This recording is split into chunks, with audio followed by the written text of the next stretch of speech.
Welcome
to another Liquid Bullet production. Joining me today is Mr. Garri Baily, aka Shyanne O'Shea. Hello, how you doing? You alright? Thanks for coming. Welcome on. Yeah, thank you very much for having me. So Garri's actually a drag artist and performs in a lot of shows around sort of London, Essex, is that correct? London, Essex, bit of international, pre-COVID, trying to get back out there again, which will happen soon once everything lifts completely. Yeah. So can we just take you right back to the beginning, sort of where it started for you, sort of where you grew up and stuff? Okay, well, so originally from Essex, I was born in the Rochford Hospital that loads of people were. Yeah, I was as well. Yeah, loads of people. It's gone now, isn't it? Yeah. So lived here till I was about 8 years old and then moved to Southern Ireland and lived there for 13 years. And whilst I was there, I went to school there and stuff as well. But after that, started hairdressing. They didn't pay next to nothing. Yeah. I was asked to perform in a club in drag and I thought, let's give it a go, let's give it a whirl. It would be a bit of a giggle. And then little did I know it was going to be like my main career for the rest of my life. But when you got asked to dress up in drag, did you already played with that idea before, or was it just a fresh off? Or? I'd done, like, as a kid, I'd done silly little things, like I walked around the house with a tea towel on my head because I wanted long hair, because I liked how it felt on my shoulders. Yeah. But I didn't even know what drag was, because growing up over in Ireland, like, we had 2 channels and we didn't have the scope of seeing different things on TV. So, and being a massive Catholic community there, it is kind of hidden anyway. So I had to actually like find out what it was after I'd say yes, because I'd say yes to anything. So anything to do with money, I'm like, yeah, that's fine. Yeah, what the so I'd done it and it was, I enjoyed it. But I got picked up by a couple of television companies, RT Television and then BBC in the UK. They flew over. They done stories on me and it all got a bit much. I couldn't handle it. Straight away? Straight away. For the first one? Yeah, wow. Straight away. And I just couldn't cope with that.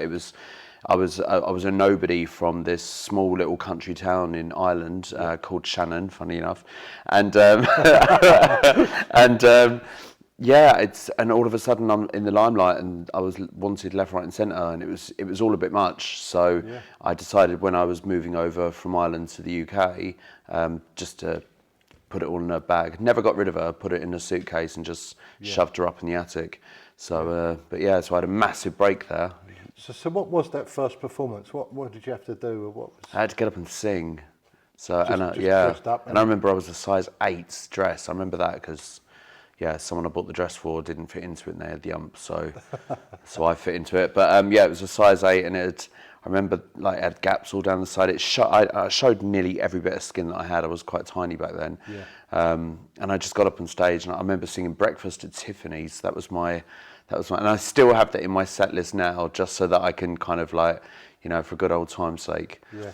So was singing something you always sort of done as a sort of being brought up? Yeah, like I hid it for years that I could sing, and then in school, I just remember I was bullied in school and stuff. Loads of people were, I dealt with it by keeping myself to myself. Always had my hat pulled down, just hid myself with clothes away from everyone. And then we were in religion, and Sister Ina, her name was. She said, would anyone like to sing for for the mass, and I was like, yeah, I'll do it. And there was all these boys going, yeah, all this, and I sang. It was Lifted by the Lighthouse Family. I remember that one. Yeah, and it's a lovely song. It's a lovely tune, and I sang it, and everyone just shut up, and I just got a little bit of respect, which I've never had before. Yeah. And then on from that, the school play, I ended up getting the lead role. Kind of done a bit of a craftiness there because I got in with all the girls, the good-looking girls. They were going out with the rough boys, the ones that are bullying me. They didn't want to mess with me then. Because they're you know what it's like having a missus, do you know what I mean? Like, you'll be in trouble there. So they learned their lessons. So, and all of a sudden I became Mr. Popular, and then I left school. And then it started with the drag stuff. So, yeah. So what sort of performances, what do your performances now consist of? What is so I would say, well, majority is singing. So I'd say 80% would be singing. I'd say 10% comedy and 10%, well, I'd say 15% comedy, 5% games. So I do have a tendency to get a few people up lip syncing for their lives. I've just introduced a new one where I get one of the 4 contestants put headphones on, and only he can hear the song, and he has to lip sync and dance to that song, and he just looks like a twat. And it is so good because I usually pick the guy out of the 4, and just to embarrass him. So, but yeah, apart from that, it's just my main part of my work is my look, because I look so feminine. You know, wearing that little black dress that somebody liked me in. So my look is I do look very feminine, and with the tattoos, and I've got quite strong legs and stuff. I do get a lot of attention from the straight men that tend to be dragged along to the show by their missus and stuff. So which I'm not going to argue with. It's quite nice. Yeah. How long does the sort of your transformation from you to Shyanne take? It used to take a lot longer now, but now it's roughly about an hour. I've got it down to a T. Than my missus. She just keeps you waiting. That's what it is. So I feel like when my drag was bigger, so I was putting the hip pads on, the big double wig, and I had to do certain looks with the eyes and stuff. It was taking a lot longer to get ready. I can now fit my drag into this little suitcase because I wear next to nothing. My wig is human hair, so it's a lot easier to carry around with rollers in and stuff. And the eyes, I just do like a real smoky eye and stuff, which means I know nothing to you whatsoever. You're looking at me nodding. I'm like, this is going right over your head. But it's a lot quicker for me to do, and it gives me the look. I try to build my look on like I don't know, like the supermodels of the 90s. That kind of like that sexiness and that kind of image. That's what I try to portray. So is the makeup all done by yourself, or do you have someone else to sort of... Yeah, I'd to be honest, it wouldn't. If I had to get someone to do my makeup every time, it wouldn't be worth doing the gigs. So because I do quite a few of them, so I'd have them in all the time. So how did you first sort of become into that of trying makeup on, and at what age did that start, or how did you progress into doing that? Well, some kids, they have a muck around, don't they, with their mum's makeup and so. I was never one for the makeup. It was always the hair. I always loved doing the hair side of it. So the makeup, my makeup, when I first started doing drag, there was none of this contouring stuff going on. You know, sort of make noses smaller, and like you're about to be a cast member of The Lion King. You know, with all that, all those lines everywhere. There was none of that back then. So it was literally foundation. So makeup used to be really quick back then. When I started drag up after my break that I had, contour had come in, so I was trying to do, oh my God, I had this big white triangle on my face going out the door. I was like, oh no.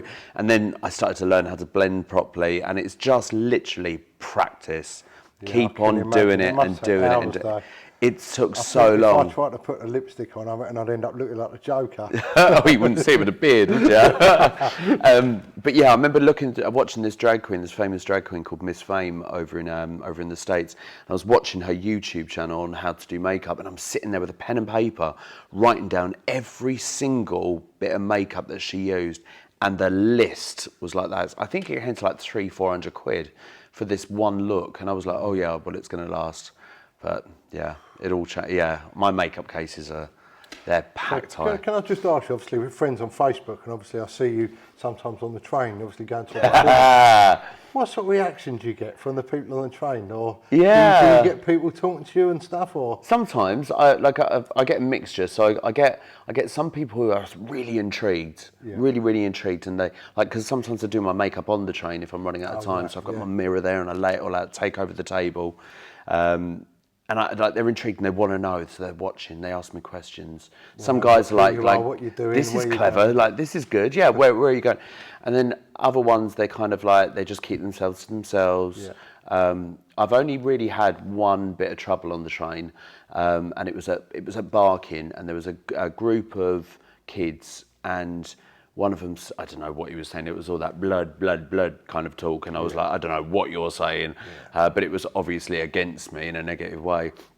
And at the end of it, he got his McDonald's milkshake and he threw it at the ground in front of me, and it literally, I turned my face so that my makeup wouldn't get ruined. I didn't really care about the clothes.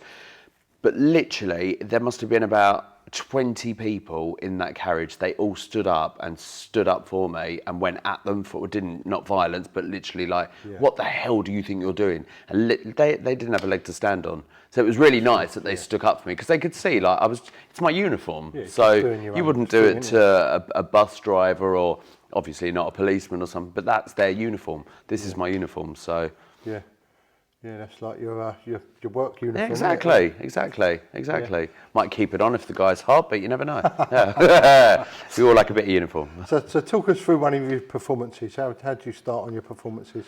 Right, so I would start, I've just changed it recently, but I'd usually start with You're the One That I Want with Grease. Okay, so that would be my opening number. And the reason being is when you do the You're the One That I Want, You Are the One I Want, and you know the do, I get them to do it. Right, yeah. So, and there's so many opportunities for them to do that part in the song. I can work the crowd. So you're interacting with the crowd. I can see who's in it and who isn't into it. Yeah. So then I know who to pick on and who to stay away from, because you never know. What if a family member's died the day before and they're just not in the zone? They might not. They're at the show, so they're obviously okay with drag, but they just don't want to be a part of the show. Yeah. So it's a way of working the crowd, and then that gives me a good scope for the rest of it and stuff like that. So that would be my opening number. Like a little test in the water of who's up for it and who's not. Really. Exactly. And then after that, I would just go into another number, and then I would start either games, or I would start doing more interaction and getting to know people, or introduce my next act, because sometimes I've got a cast that I work with, so I might have a few people and I have to introduce them, let them do their bit, I'd sit back, and so that's it depends on the venue, depends on the theme and stuff like that.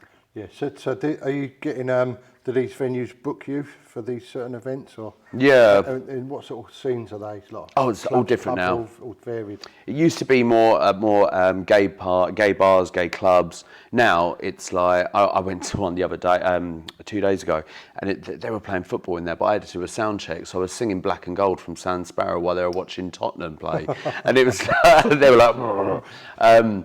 But it's such a mixture now, because of it being so mainstream, with it being on TV.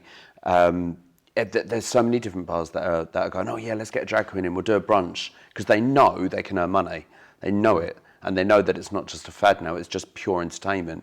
So I've even had a bar in Lee, is it the Carlton? Carlton, yeah. Yeah, I've just booked a drag act for there, and that's a boozer. Do you know what I mean? That is a boozer. So I've had to, because I do bookings as well, I've had to find a drag queen that would be suitable, that would be able to handle the guys that normally go to a boozer.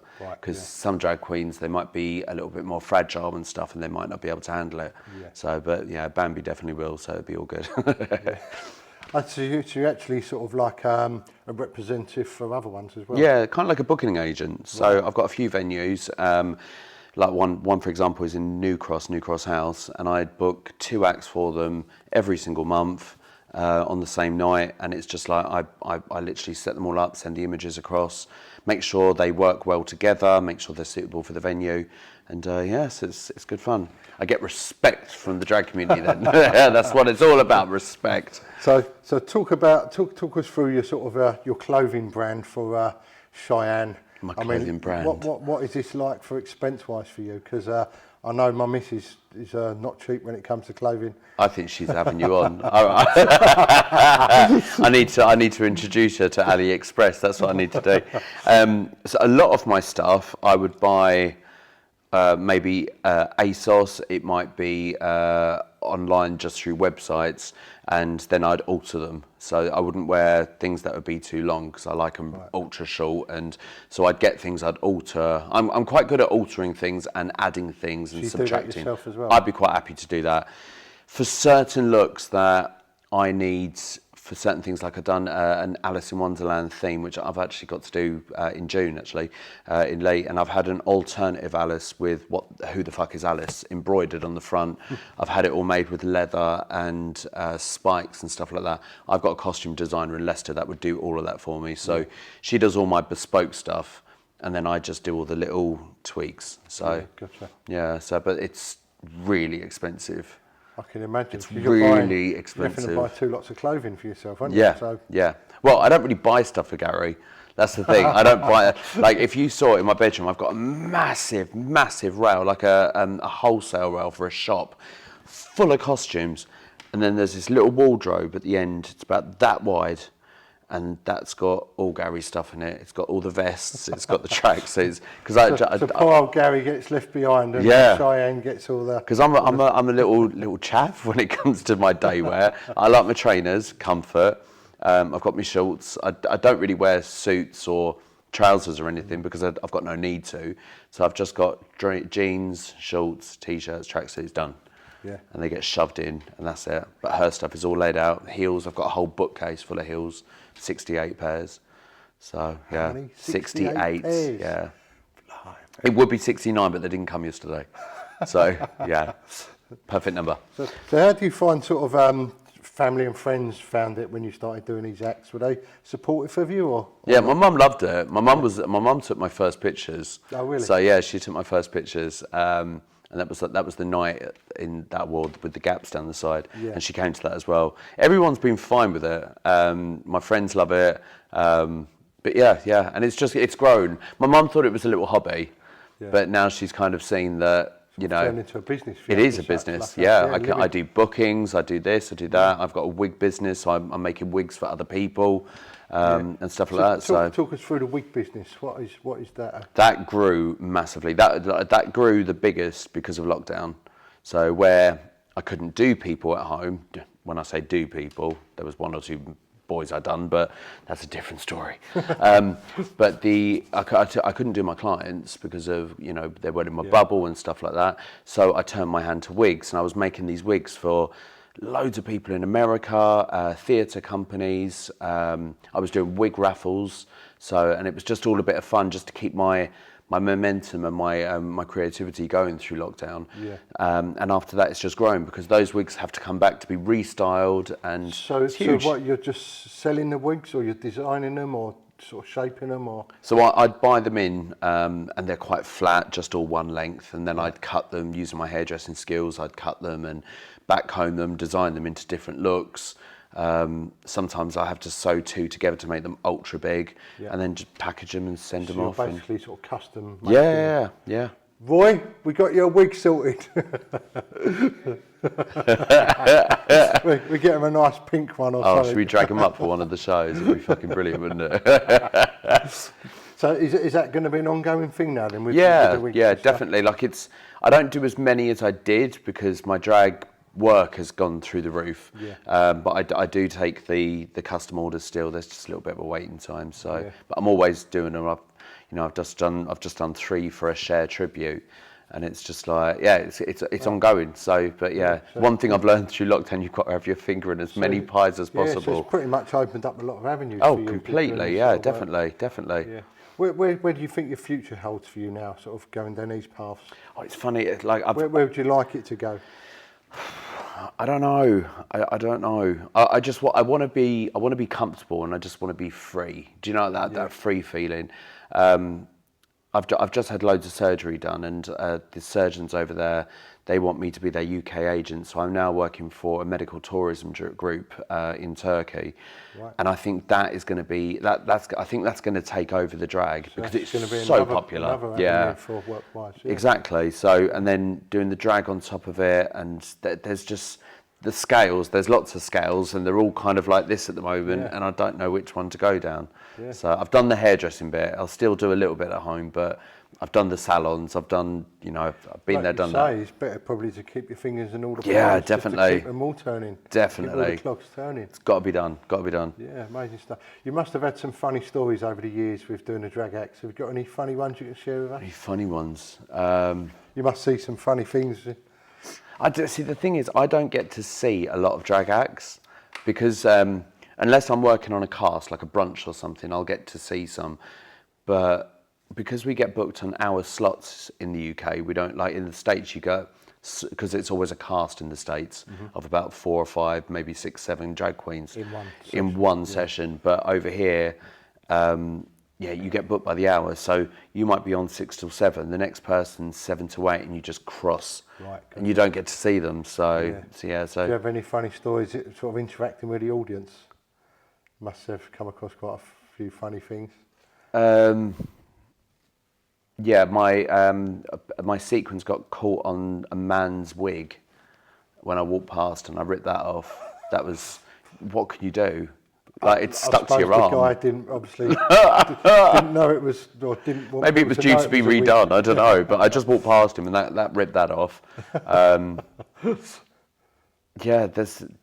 There's not a lot, to be honest. Some drag acts, like, they really do kill me. Like, sometimes they send me show reels, and I get to see a little bit that way. And there's a dwarf drag queen up north, and like, she's a great cabaret, great stage presence, everything else. One of her acts, they introduce her on stage, and she comes from the back, and she's in a life-size Lidl bag, and she's got holes in the bottom, and she just runs. And it just kills me when I see it. So things like that, like creativeness, is very funny. Yeah. So what's going to become of the future now with it all? Oh, I don't know. Can you see you like carrying on this when you're older? Yeah. Or is it going to be an age when you say, hang on, it's time to step away from this? I think I'd probably, because I'm so active on stage, maybe when I am older I mightn't be able to be as active. I might end up being more of a host. So I would love my own bar eventually. I would love that, like a show bar of some description. Probably not round here. I'd probably go more towards London, I think. I don't know. But now we're a city, who knows? So, but yeah, I don't know. I think more hosting and introducing, helping out other acts and stuff. But on the other... You see a lot of it. I mean, it's not so much, but years ago used to be, RuPaul was quite a big name for like all the awards and stuff. Yeah, and now he's got his own show. He's got his own show now. Did you not know that? I don't really watch that. You straights. Get back in that ring. So he's got his own show. It's called Drag Race. And it's huge. I think America, they're on season 14. The UK is season 4 is coming out this year. They've got Drag Race Canada, Netherlands, Germany. I've seen Drag Race advertised, and me being stupid, I thought it was drag racing. Straight. It is good. It is good, but I just don't want to go down that competitive route. There is a new one coming out actually called Queens of the Universe. It's not been released over here yet, but that's kind of like X Factor for drag queens. Gotcha. And that is, I've seen it through streaming, but it's phenomenal. They've got such a stage presence, and they've got effects and dancers, just like X Factor. Yeah. And it's more kind of like involving. I love it. That's really cool. Yeah. But drag race, just I don't think it's for me. So I'm quite happy the way things are. Anyway, I don't want to rock the boat really. Yeah, you've done a bit of acting and stuff yourself, haven't you? Kind of. I wouldn't call it acting. I wouldn't call it acting. I've done bits and pieces. You know, when you just. You get involved with things like I was Gina G's backing dancer in one of her videos. That was cool. I didn't recognise her because she dyed her hair. I thought she was an extra. I asked her where the buffet was. I've done little bits and pieces here and there. I've modelled in Fashion Week when I was younger. Yeah, lots of auditions, as anyone that was trying to get to the top does. Yeah. But yeah, I've done a bit of everything. I think the only thing I don't do is women. That'd be it. Yeah. Yeah. Did you also do an interview with Sky? Sky. Was it Sky, a TV company, was filming you? I've done a few different things. It wasn't Sky. I've done quite a bit, like things with the BBC, with leasehold and freehold situations in the UK. But that's more the boring stuff. But yeah, I've done loads of little bits and pieces over the years. Yeah. I should make a list really and have it out there. But it's quite amazing, really. Just putting a dress on has made a career for you. Oh, it's crazy. Yeah, it's quite, definitely. What a crazy thing. Yeah, I think it's because I look so. But I think that's why I got the work originally, is because I wasn't like the campy old school drag queen. I was like, is that female? Is that, do you know what I mean? People wondered, and that question got me a lot of work, and I think it kind of ran off there. So that was that. Yeah. Yeah, it's been amazing. So you're going to share with us your footage of you getting dressed up? Yes, if you like this one. I can display that up as we're talking. Yeah. It's quite interesting. So the different levels, and you can see what I mean about the contour, the fact all the cutting in and stuff. But yeah, it's a lot, and it's a mess. Like I don't know about your other half, but like when I get ready, it's a mess. There's stuff everywhere.